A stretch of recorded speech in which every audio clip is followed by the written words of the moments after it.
తాజాంశాన్ని చూస్తున్నాం. వేములవాడలో అభివృద్ధి పనులకు 127.65 కోట్లను ప్రభుత్వం మంజూరు చేసింది.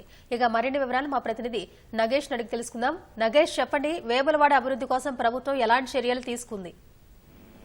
వేములవాడలో శ్రీ రాజరాజేశ్వర స్వామి ఆలయంతో పరిసరాలతో పాటు ఆ పట్టణాన్ని అభివృద్ధి చేయడానికి గత కొంతకాలంగా కసరత్తు చేస్తుంది.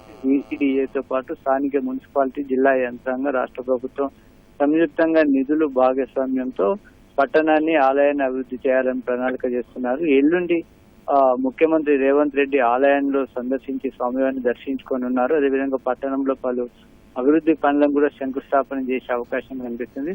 ఇప్పటికే రాష్ట్ర వ్యాప్తంగా ప్రజాపాలన విజయోత్సవాలు నిర్వహిస్తున్నారు. ఈ నేపథ్యంలో పెండింగ్ లో ఉన్నటువంటి పనులన్నింటికి కూడా ప్రభుత్వం నిధులు మంజూరు చేస్తుంది. ఆ క్రమంలో వేములవాడ ఆలయంతో పాటు పట్టణ అభివృద్ధి కోసం 127.65 కోట్ల మంజూరు చేస్తూ ప్రభుత్వం వివిధ పనులకు సంబంధించిన ఉత్తర్వులు జారీ చేసింది. ప్రధానంగా వేములవాడ రాజరాజేశ్వర స్వామి ఆలయాన్ని విస్తరించడంతో పాటు అక్కడ భక్తులకు అధునాతనమైన సదుపాయాలు కల్పించడం కోసం 76 కోట్లను కేటాయిస్తూ ఉత్తర్వులు జారీ చేసింది.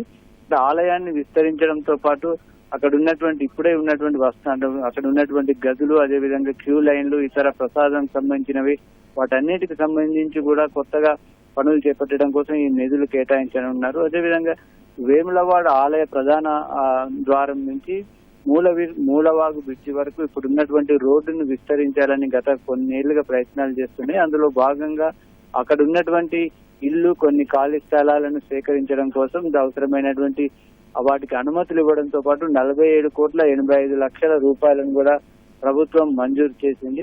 అదేవిధంగా మూలవాగులో ప్రస్తుతం పట్టణంలో ఉన్నట్టు వివిధ ప్రాంతాల నుంచి డ్రైనేజ్ నీరంతా కూడా మూలవాగులో కలుస్తుంది.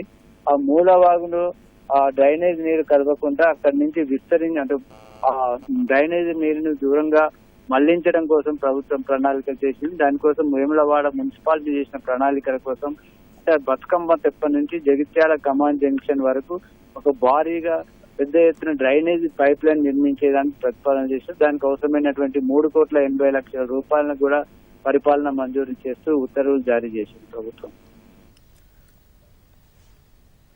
ధన్యవాదాలు నగేష్.